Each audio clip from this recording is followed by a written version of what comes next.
Welcome back to the Valley to Peak Nutrition Podcast.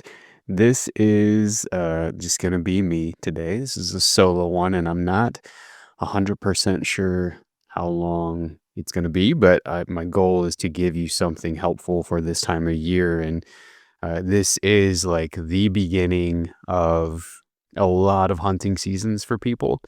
And that is what, we do, we are passionate about, and we have a lot of people that are out on trips right now.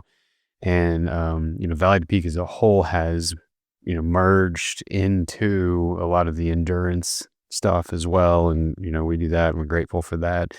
But there are a lot of really hunt focused outdoor people who are a part of the program. And so the bulk of this I wanted to spend some time giving you some strategies specifically for strategies that you can use throughout the season to stay strong because especially for Western hunting, a lot of people, especially if you live out here, they are doing kind of a Thursday to Sunday night or sometimes even Wednesday to Sunday night grind for multiple weeks, basically from now until potentially into December. And so, that can really, really wear you down depending on a lot of different things. But there's four things that you can do just to do on the time that you're home in between these hunts so that whenever you get ready to go back out, you can. Now, the great thing about this and the great news about this is that hunting or I'm sorry, nutrition doesn't know what you're doing, meaning it doesn't know if you are out trying to do hunts in the mountains or if you are training for something. And so if you get in a big block of training where you're doing some longer endurance events, these rules, these strategies still would apply. They would fit. So we're going to cover those. Second is I wanted to kind of give you a heads up on what's to come as well. We have Lindsay and I are going to do a couple of different podcasts. We've gotten a bunch of questions sent over to us that we're going to cover, and you can always continue to send those to us. We love those. Those are probably our favorite things to cover. One of those is going to be on kids and nutrition, as well as kids and activity, physical activity.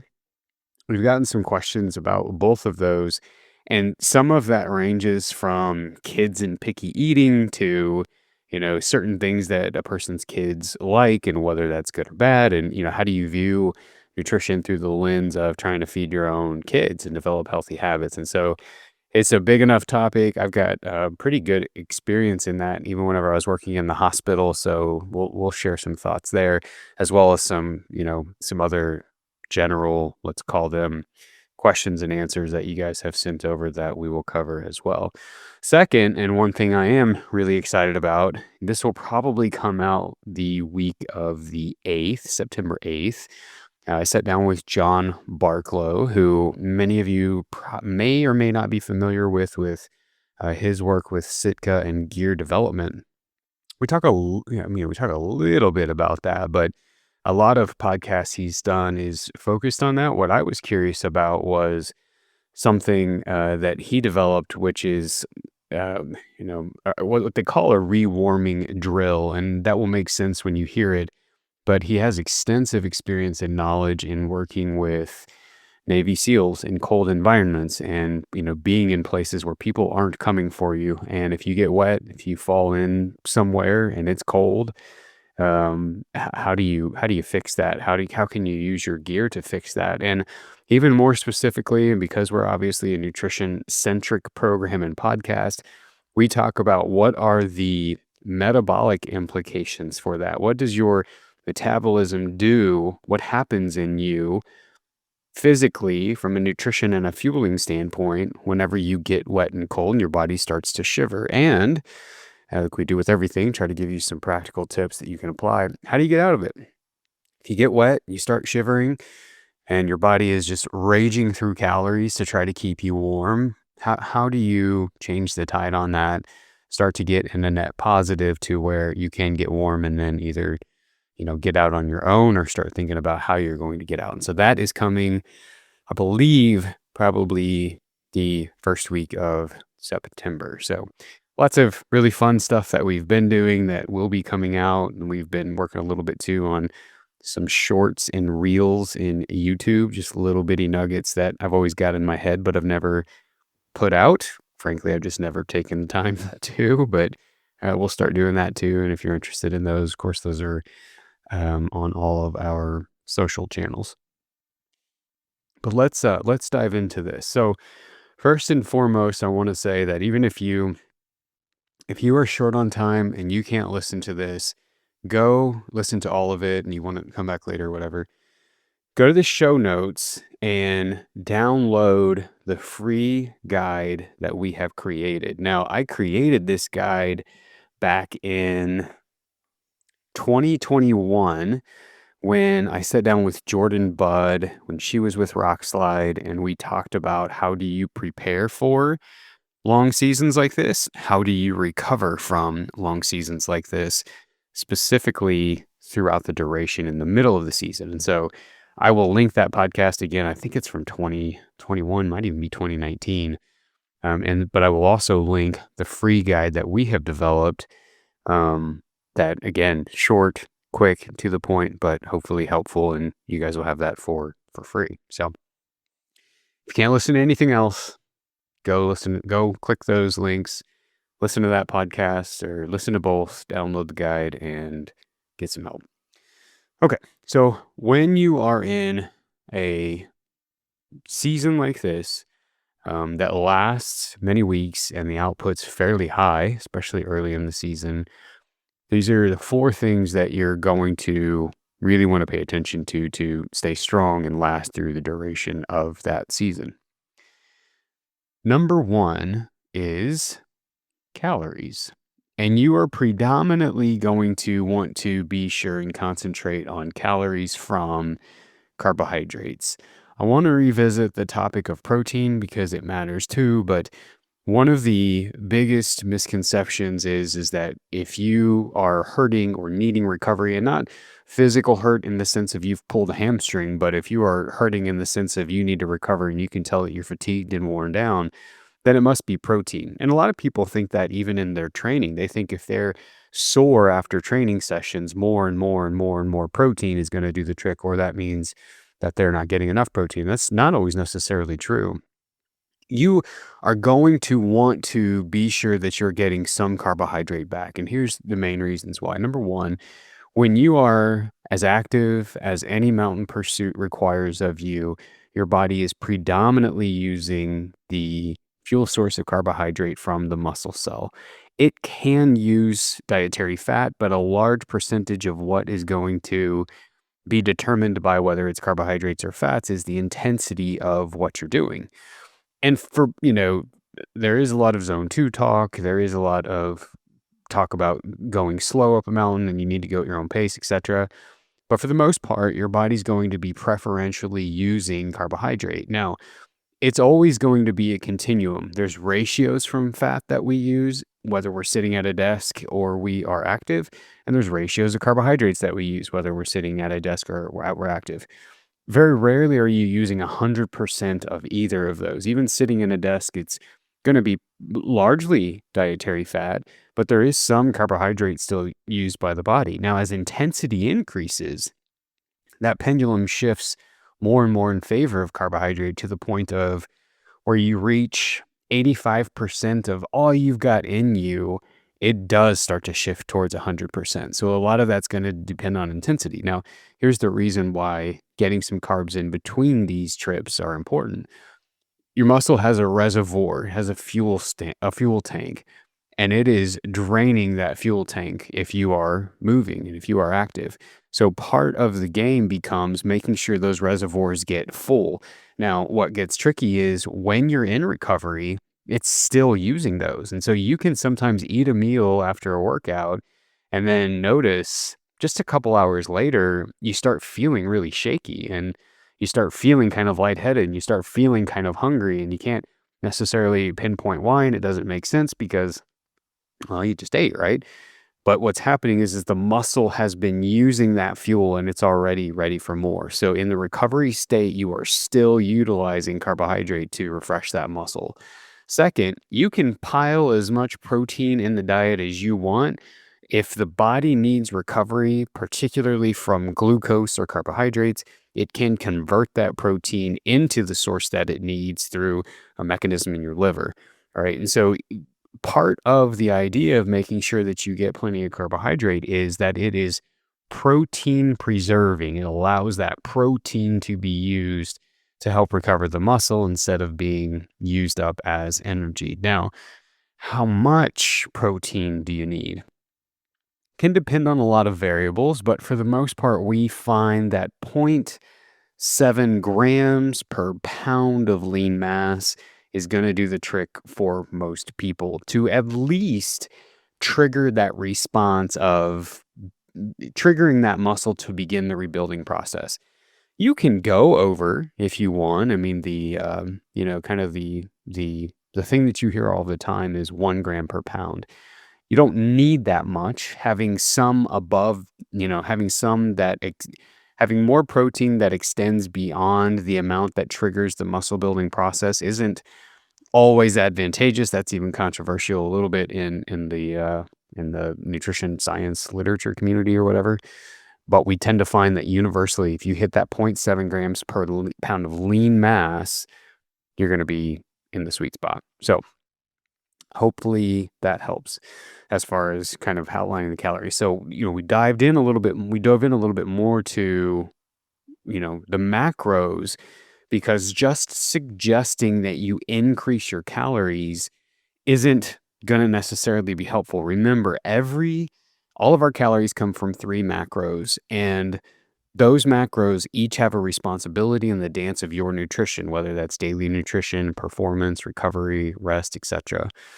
Carbohydrates provide fuel, protein provides recovery, fats for health and hormones. So if you're getting, a lot of or too much of one resource, but not enough of another, then you're not necessarily hitting kind of that benchmark that you need to. So to just say, eat more calories isn't necessarily true. It's also why we never talk about calories per ounce whenever you're talking about backpacking food or, like just tacking on more calories, because you won't. If you want to feel a specific way, sometimes that comes by way of only adding calories from a very specific macro, and knowing which macro to get that from. You have to know what the responsibility of each macro is, which we just covered. Number 2, stay up on your fluids. Now, this can seem semi-antiquated, even semi-elementary. It's like something that you hear from everyone, and even, people that talk about the most basic senses of nutrition to performance are always saying, drink more water, drink more water, drink more water. And it's good, but you have to remember a couple of things. Number one, water is going to prevent you from getting dehydrated. Water is not always abundant in the backcountry, and there's been many hunts we've been on where I am conserving and nursing the water that I've got just to get out. I can think of a mule deer hunt we were on last year. We were way up high where there was no water, ended up harvesting a buck, and then we were totally out of water for the pack out, and it was unusually hot in October. We were only maybe half a mile or so from the truck, but we crossed this stream, and I was so thirsty that I was like, I'm not walking another half mile. So we dropped everything and got some water because it just wasn't abundant up there. So you are trying to replenish anything that you have not been getting up to that point. Now, there's a lot of conversation about like, well, how much you get. One side of the road says, well, you need a gallon or more per day, and then you've got other with really, really nuanced recommendations that go to, the tune of drinking 6 ounces every 15 minutes on the hour during your waking hours. No one I know has time to manage that. So here's what I would say. If you're going to track and you're looking for a rough barometer, aim for about 1 milliliter for every 1 calorie that you consume in a day. So if you eat 2,500 calories, it's a minimum of 2.5 liters. If you eat 3,000 calories, that's a minimum of 3 liters. And using something like a measured bottle, like a Nalgene, can really help you keep tabs on this. Now, A best gauge that you can use for yourself, they've got these really fancy electrolyte and hydration strips that you can get and get sent off. The best gauge is your toilet. Is your urine really dark yellow? Is it clear? Is it straw yellow? And that can give you an idea of where your hydration's at through the course of the day, right? That could change. If it's really clear in the morning, but dark yellow in the afternoon, well, what you did in the morning no longer matters. You need to be drinking more. And so you're trying to keep it, between a straw yellow color and clear through the course of the day to sort of gauge your hydration. Now, your thirst is going to play a role in this as well.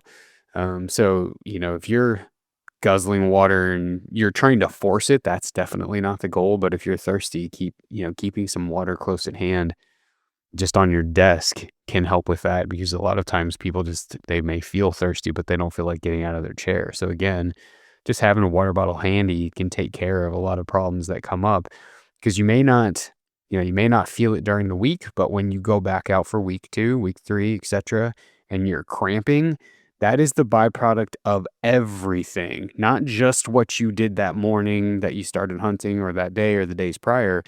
It's the byproduct of what you did on week 1, what you didn't do at home between week 1 and week 2.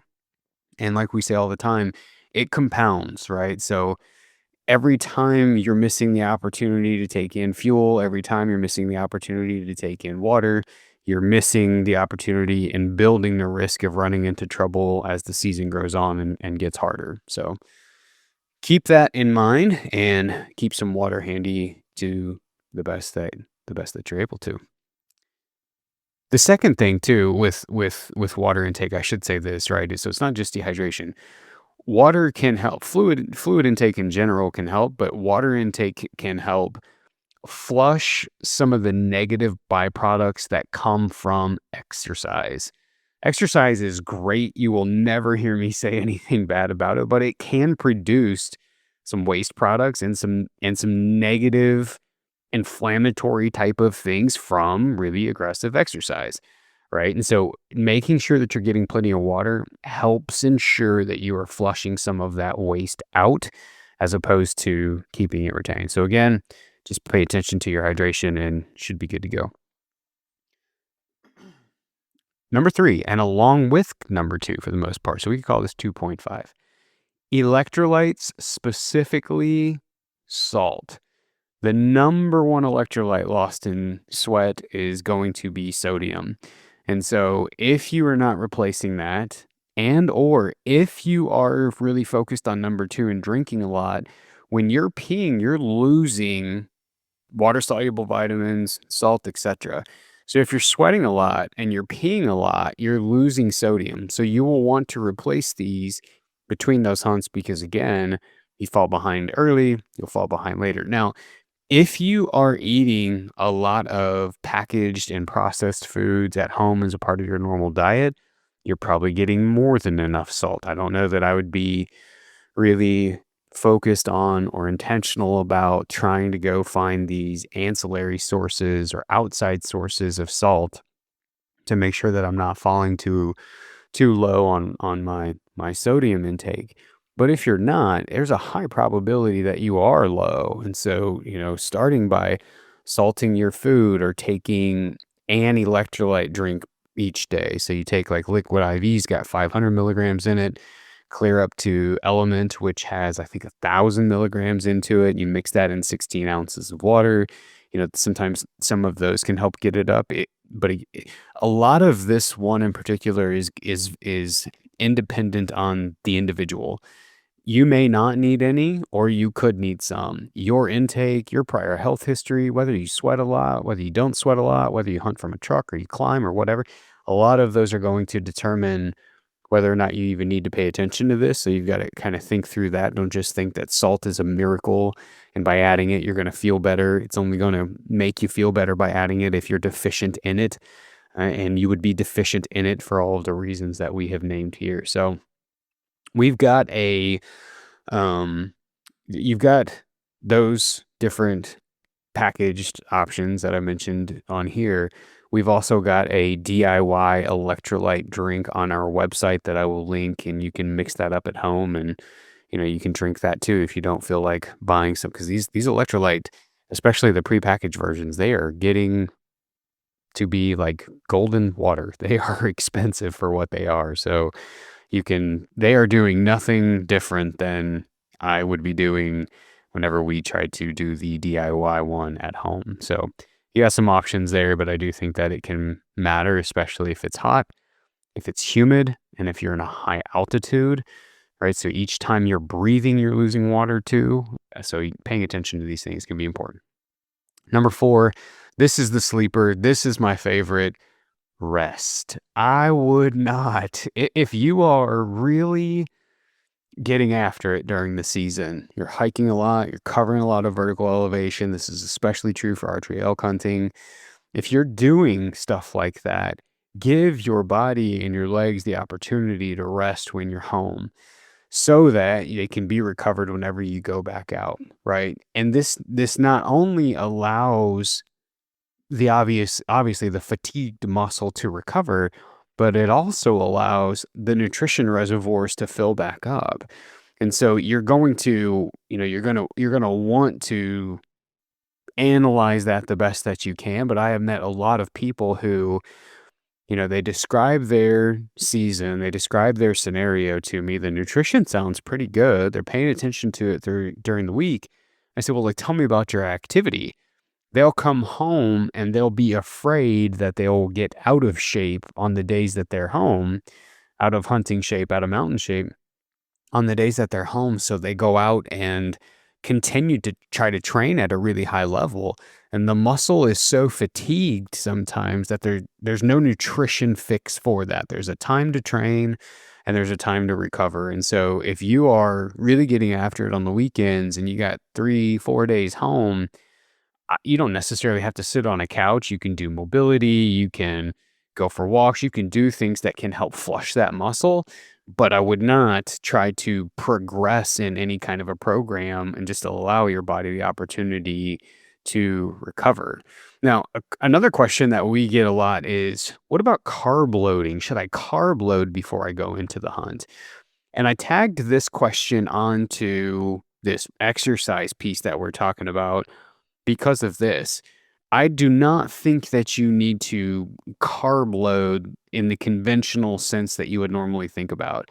What I would do is I would keep my nutrition normal and high if I'm coming out of a training block.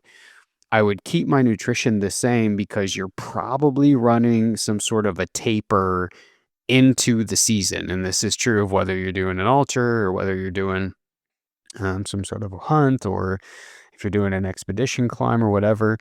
Most programs are going to give you a 25 to 30% taper 2 weeks out, and then another 25 to 50% taper. Sometimes I've seen a week out. So if your nutrition stays the same and stays high, but your activity reduces because of the recovery program that you're on prior to the actual run or race or hunt or whatever it is that you're doing, that's going to give the body the opportunity to fill those fuel reservoirs back up, and you don't need to carb load. I have found more problems than help with carb loading because it tends to make people feel really bloated, really fluffy, and just not good. And the worst part about that is it really starts to affect your confidence when you get ready to go, because you feel like that, and you felt so different during your training, if you were training at all. So no, I am not a fan of trying to really, really carb up before any of these big hunts, but I am a big, big fan of making sure that you recover and fuel up between the hunts if you've got multiple sessions in there. So hopefully that was helpful to you. Do not forget that there is a free guide linked in our show notes. The podcast that I did with Jordan back in 2019 or 2021, whatever it was, is also linked in the show notes. And I will also link that DIY at home electrolyte mix in the notes. So if you want to do any of this when you're home, it is all there and available to you. We will be back again in another couple of weeks with a new episode. That one will be with John Barklow as we talk about the rewarming drill and cold weather, metabolic implications to that, and how you fix it.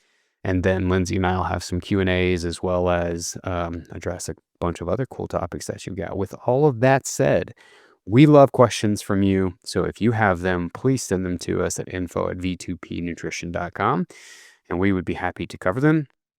If you have a few minutes to jump in the podcast app, rank the show, leave us a comment. You've heard this on every podcast that you listen to. And so I always shy away from making you listen to it here, but it really is helpful to us. If you've got the time to do it, that would be awesome. We would appreciate it. And if you don't, please keep listening anyway, because we appreciate you guys. We will be back again with John in a couple weeks. Have a great weekend. Happy Labor Day. And we will talk to you again soon.